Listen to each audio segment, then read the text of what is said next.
Terima kasih Anda kembali bersama kami dalam Special Talk Show. Kali ini kita bahas bagaimana soal penetapan 1 Syawal dengan 2 metode, yakni metode hisab dan juga metode Ruqyatul Hilal, bersama dengan Ketua Lembaga Falakiyah PCNU Jember dan juga Ketua Majelis Tarjih dan Tajdid Pimpinan Daerah Muhammadiyah Jember.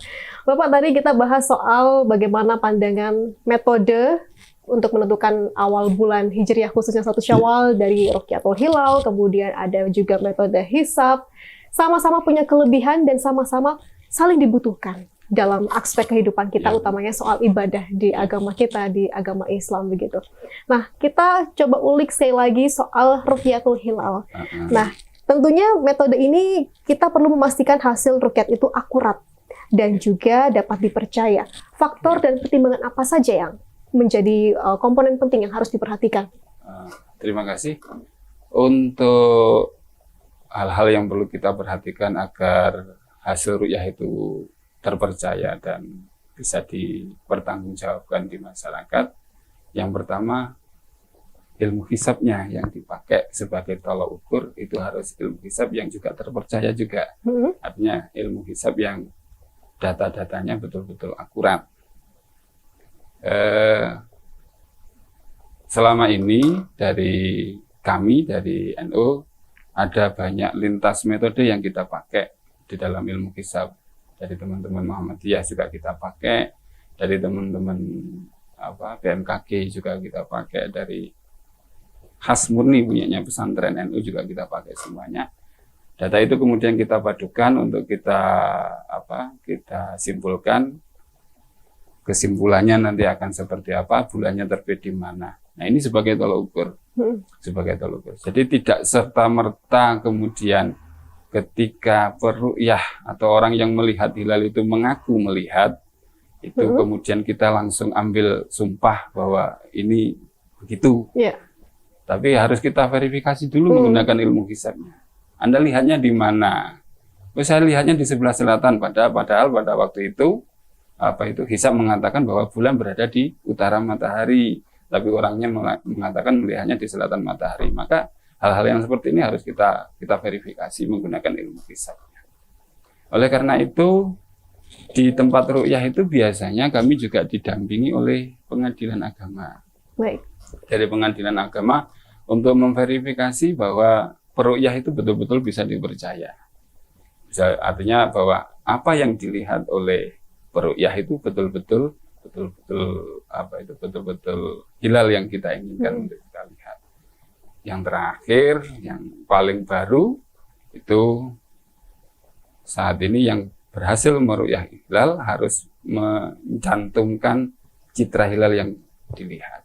Nah, biasanya untuk mencantumkan citra hilal ini kita membutuhkan alat-alat astronomis seperti teropong, teleskop begitu ya? Iya, teleskop, HP dan lain sebagainya. Itu yang kemudian kita jadikan verifikasi terakhir. Bahwa apakah betul-betul hilal itu betul-betul hilal yang kita inginkan. Karena banyak kejadian seperti tahun 93 itu ada kesaksian bahwa saya berhasil melihat hilal, heboh kan? Kemudian setelah diverifikasi, gimana bentuk hilalnya? Tengkurap. Kan hilalnya bentuknya tengkurap kan ya antik. Diverifikasi dari ilmu sains dan lain sebagainya tidak ada istilahnya, tidak ada valid. Jadi maka kesaksian itu harus kita tolak. Maka walaupun ada orang yang mengatakan bahwa saya berhasil melihat hilal, tapi kemudian verifikasi hisab tidak memungkinkan, verifikasi sains juga tidak memungkinkan, ya harus kita tolak. Jadi ada banyak step yang harus kita lalui. Ada lapisan verifikasi yang harus dilakukan. Yang harus dilakukan untuk menyatakan ini betul-betul hilal itu terlihat. Begitu pula dengan metode hisab, Pak Saf, apakah juga ada syarat ketentuan ini harus benar-benar akurat dan bisa dipercaya? Kami dengar juga ada bagaimana kita bisa mendapatkan data dari metode hisab ini harus secara konsensus begitu ya? Jadi begini, kalau hisab astronominya itu sudah disepakati ya sebagai sebuah ilmu yang mapan, dan itu saya kira tidak ada bedanya antara kita dengan Muhammadiyah dengan EU dengan ormas yang lain pun sama, karena itu ilmu ya, sudah sains gitu ya. Dan itu sudah dipakai oleh semua lah ya, jadi tidak diragukan lagi dari segi validitas keilmuannya ya. Yang menjadi persoalan adalah tadi masih ada perbedaan pendapat. Apakah kemudian ini harus menggunakan ru'yat karena memang itu ada dalil hadisnya ya. Jadi sumuli ru'yatihi itu apakah harus dimaknai secara tekstual, memang harus melihat ru'yat atau memang boleh dimaknai dengan ru'yat dengan sains tadi, dengan ilmu gitu ya. Nah, ini masih menjadi perbedaan dan kita menghormati perbedaan itu ya. Menghormati. Jadi memang kalau yang sekarang kita terapkan itu kalender hijriah global itu yang dibutuhkan memang kesepakatan. Ya, karena sebenarnya NU dan Muhammadiyah ini bedanya hanya kriteria gitu kan. Hitung-hitungnya sama. Jadi hitung-hitungan astronomisnya sama semua. Ya, kriteria yang berbeda gitu. Dalam menentukan awal bulan. Misalnya imkanur ru'yat di teman-teman NU kan mensyaratkan 3 derajat dengan elongasi 6,4 dan itu wilayah matlaknya lokal Indonesia. Nah, sesungguhnya KHGT, kalender hijriah global tunggal yang diperjuangkan Muhammadiyah dan Diyanet Turki itu dan beberapa negara Islam itu adalah imkanur ru'yat yang diperluas ya. Jadi extended istilahnya kalau saya pakai extended mabim gitu ya. Jadi kriteria mabim tapi matlaknya bukan matlak lokal. Tapi matlak global gitu. Jadi dimanapun terjadi kemungkinan imkanur ru'yat dengan syarat kondisi hilal sudah 5 derajat di atas ufuk, ya elongasi 8 derajat, maka itu berlaku untuk seluruh wilayah dunia ya. Nah, itu dijadikan satu hari satu tanggal gitu. Tapi ini masih butuh perjuangan untuk diterima ya, dan itu kita akui, kita juga tidak kemudian merasa paling benar dan memaksakan harus seperti kita, karena ini perlu proses diskusi dialog yang panjang gitu. Jadi ya menarik, jadi memang biarlah kemudian ini menjadi diskursus yang akan terus hidup gitu. Diskursus tahunan ya, sudah menjadi tradisi bahkan. Tahunan dan mungkin nanti haji kan. Nah, Pak Saf, ini soal ilmu astronomi modern yang mungkin makin zaman maju, peradaban teknologi sudah semakin meluas begitu. Nah, posisi bulan ini bisa dihitung dengan sangat akurat pastinya. Nah, sejauh mana perkembangan sains ini membantu proses penentuan awal bulan Hijriah? Oke ya, jadi begini. Sains astronomi atau hisab astronomi itu tidak disusun, dirumuskan berdasarkan hitung-hitungan abstrak, tetapi berdasarkan ru'yat yang dilakukan berulang-ulang di berbagai tempat dalam jangka waktu yang panjang. Mungkin bisa dipahami nggak ini kira-kira? Jadi rumusan astronomi itu hitung-hitungannya bukan kemudian hitung-hitungan abstrak yang tidak berbasis pada ru'yat. Sehingga sebenarnya ru'yat dan hisab itu sama-sama saling mengkonfirmasi gitu ya. Nah, jadi ru'yat yang dilakukan dari zaman dulu ya, dari zaman ya saya kira mungkin zaman Yunani gitu sampai kemudian para astronomer Islam itu ya, ahli astronomi Islam itu selalu menghitung kan posisi benda-benda langit, bulan, matahari, bulan dan bumi itu dihitung terus ya. Dan hitung-hitungan itu kan kemudian datanya kemudian diakuntasikan, dibuat rumusan-rumusan yang kemudian selalu juga diperbaharui ya. Jadi dan itu bukan hanya pengamatan dari bumi saja, juga dari satelit ya, pengamatan satelit. Kemudian data itu diolah ya menjadi data-data efemeris ya. Data efemeris itu kita bisa menentukan posisi bumi mana yang nanti bisa melihat hilal, mana yang tidak bisa, itu bisa sudah ada grafiknya itu. Nah, dan itu bisa diuji terus-menerus, ya. Dan maka sesungguhnya hisab dan ru'yat itu bukan sesuatu yang saling bertentangan gitu. Yang selama ini kadang-kadang dikesankan begitu kan. Jadi dikesankan bahwa seakan-akan Muhammadiyah menentang ru'yat, tidak. Tetapi sekali lagi bahwa hisab itu juga produk dari ru'yat yang dilakukan berulang-ulang dalam jangka waktu yang sangat panjang gitu. Saya kira gitu. Iya, jadi rasanya kalau misalkan ada orang yang anti salah satu metode itu sangat tidak relevan. Sebenarnya tidak relevan. Karena dua-duanya sangat dibutuhkan. Iya. Dan saya yakin juga misalnya teman-teman NU tadi itu ya mengakui, maka kemungkinan nanti juga akan ada barengnya gitu ya. Lebaran tahun ini mungkin ada sebagian dari beberapa pondok pesantren NU yang sama-sama menggunakan hisab, itu lebarannya nanti insya Allah bareng tanggal 20. Tapi nanti kita mungkin yang lain masih menunggu pengumuman pemerintah. Jadi ini dua yang satu itu sebagai alat, yang satu sebagai rumusan ilmunya gitu ya. Teorinya itu melahirkan teori hisab astronomi itu. Dan itu harus selalu pengamatan itu hasil teori astronomi itu harus selalu diuji dengan ru'yat tadi. Nah, di Muhammadiyah itu yang diuji ulang misalnya ya, bukan hanya awal bulan saja, tetapi juga misalnya waktu subuh itu setelah diruqyat ulang itu ternyata menurut hasil pengamatan di teman-teman di Muhammadiyah itu terlalu cepat. Ya, posisi minus 20 derajat di bawah ufuk itu ternyata fajar belum tampak. Nah, maka kemudian setelah dilakukan ruqyat di beberapa tempat titik di muka bumi ini, di beberapa tempat di Muhammadiyah itu, kemudian direvisi menjadi misalnya jadi minus 18 derajat. Maka nanti ada selisih ya. Waktu subuh antara versi pemerintah dengan Muhammadiyah itu selisih 8 menit kalau nggak salah. Gitu. Jadi ada kajian yang terus-menerus diuji begitu ya? Betul, harus diuji. Jadi hitung-hitungan astronomi juga harus diuji dengan ruqyat tadi. Benar apa enggak gitu. Ruqyat juga bergantung kepada hisab. Karena ketika kita mau meruqyat hilal, itu kan juga harus tahu posisinya di mana gitu. Kayak tadi kan, posisi di sebelah kanan atau sebelah kiri matahari misalnya. Nah, apa posisinya tadi tengkurap. Nah, itu kan jadi ketika orang mau meruqyat itu harus dihitung tuh posisi nanti mana yang mau disasar, tembakan misalnya pakai alat teropong dan sebagainya. Jadi tidak sembarang kemudian semua ufuk diteropong enggak, tapi sudah ada posisi tertentu dengan kecenderungan derajat tertentu itu yang sudah diteropong itu. Maka nanti hasil laporannya juga akan diuji dengan teori astronomi kan. Pas apa enggak, kalau nggak pas ditolak biasanya. Kalau nggak pas ditolak. Nah, itu kajian dari Muhammadiyah. Kalau misalkan di Nahdlatul Ulama sendiri bagaimana, Pak? Apakah memang juga ada kajian astronomis yang terus diupdate untuk bisa memperbarui soal bagaimana posisi Rukyatul Hilal ini? Iya. Kalau di NU kajian-kajian itu sudah sangat familiar malah. Kita hampir di semua elemen NU itu mempunyai lembaga falakiyah. Artinya kajian-kajian itu menjadi kajian-kajian yang pertemuan antara ahli hisab, kalau bahasa kami kan ahli falak se-Indonesia juga sering kita lakukan.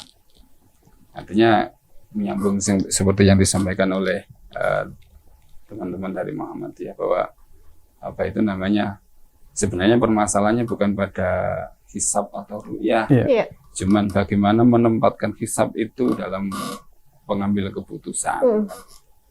Kalau dari teman-teman Muhammadiyah sudah mencukupkan diri dengan hisab, sementara kami ini kan lebih harus dibuktikan dulu. Karena perintahnya Rasulullah wa in huma.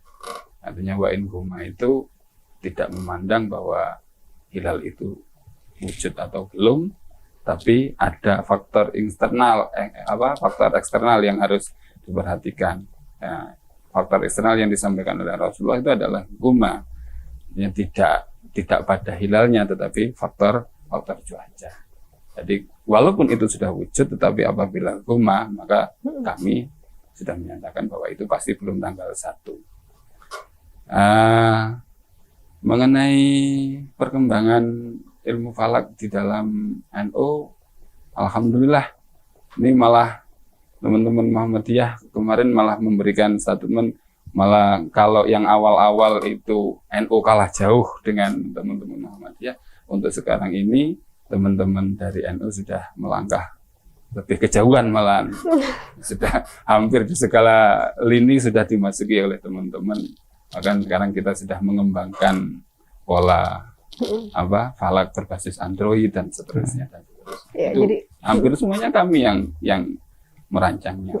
Karena nilai baiknya adalah upaya kolaboratif ini saling membuat kita terdorong untuk bisa lebih baik, lebih menggali ilmu secara lebih dalam begitu ya, memanfaatkan bagaimana perkembangan teknologi yang ada.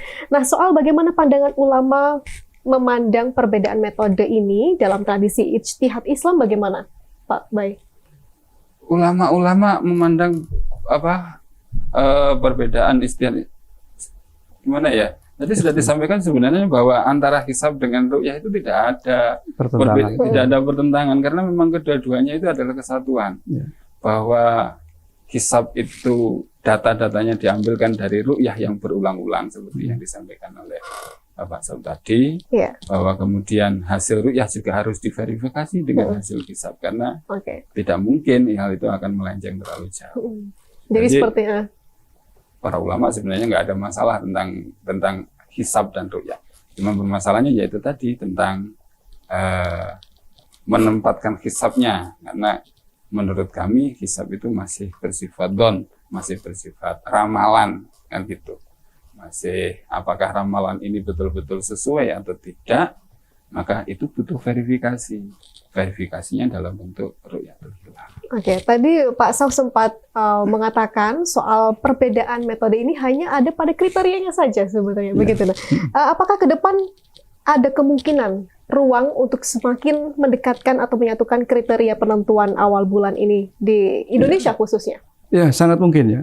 Dengan diskusi yang terus-menerus, kemudian juga belajar dari banyak kasus gitu ya. Saya kira nanti ke depan akan muncul titik temu lah ya, titik temu bahwa ini bukan hanya perbedaan saat ini saja gitu. Di zaman ulama dulu ya, ulama imam empat mazhab juga sudah terjadi perbedaan. Misalnya masalah matlak. Apakah kemudian hilal itu harus dilihat dari matlak lokal ya, dari wilayah tertentu gitu, atau harus pakai matlak global? Itu juga sudah menjadi khilaf ya, perbedaan di kalangan ulama gitu ya. Jadi bukan sesuatu yang baru ya. Nah maka saya kira ini positif menurut saya, perbedaan-perbedaan itu justru akan mendorong kita untuk semakin melakukan riset, melakukan penelitian gitu ya. Yang itu menjadi tugas peradaban kita untuk mengembangkan ilmu astronomi. Gitu. Karena yang mengembangkan ilmu astronomi kan ya walaupun dulu pernah dikembangkan di zaman Yunani, tetapi disempurnakan kan oleh para ilmuwan astronomi Islam gitu loh. Nah, kenapa kemudian kita sekarang harus kadang-kadang mohon maaf ada sebagian kelompok yang justru anti hisab gitu ya. Dan bahkan Muhammadiyah kadang-kadang ya, dan ini bukan dari teman-teman NU ya. Bahkan Muhammad dianggap melakukan bid'ah karena menggunakan hisab itu astronomi gitu loh. Nah itu kan berarti loh, ini kan berarti dia anti terhadap hisab, terhadap ilmu yang justru sudah dikembangkan oleh para astronom Islam gitu. Bahkan di zaman dulu ya ulama-ulama Islam sudah membuat observatorium ya, membuat hitung-hitungan teori-teori mereka bahkan menjadi dasar bagi pengembangan astronomi modern gitu. Nah, kita bahas soal usulan kalender Hijriah Tunggal Global ini Pak Sauf untuk meminimalisir perbedaan penetapan awal bulan di masa depan. Apakah itu memungkinkan untuk dilakukan? Ya, kita masih berjuang, Mbak. Ini masih sebagian, kalau di dalam konferensi yang diselenggarakan di Turki itu masih beberapa negara ya, belum bahkan mungkin belum mayoritas itu yang menyetujui penggunaan kalender Hijriah Global Tunggal ini. Nah, kita masih berjuang untuk mensosialisasikan, dan kita lihat di media sosial begitu riuh rendahnya perdebatan seputar KHGT itu, dan kita siap gitu ya. Artinya memang ilmu harus diperdebatkan. Kebenaran suatu ilmu harus melalui ujian-ujian itu. Ya. Dan jangan dianggap itu sebagai sesuatu yang negatif ya. Tapi dengan adanya diskursus, dengan adanya perdebatan itu akan menimbulkan ketegangan yang kreatif yang melahirkan karya-karya, tulisan-tulisan, teori-teori baru nanti muncul dari situ gitu.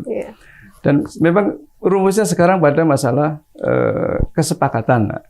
Ya, kesepakatan. Mereka mungkin di luar Muhammadiyah atau negara-negara yang belum menjalankan menggunakan kriteria KHGT itu bersedia apa tidak untuk disatukan. Memang kendalanya ya masih banyak ya. Salah satunya tadi kendala teologisnya ya, karena tadi itu sumu li ru'yatihi wa aftiru li ru'yatihi, apakah ru'yat itu harus dilakukan di wilayah lokal atau boleh dengan matlak global.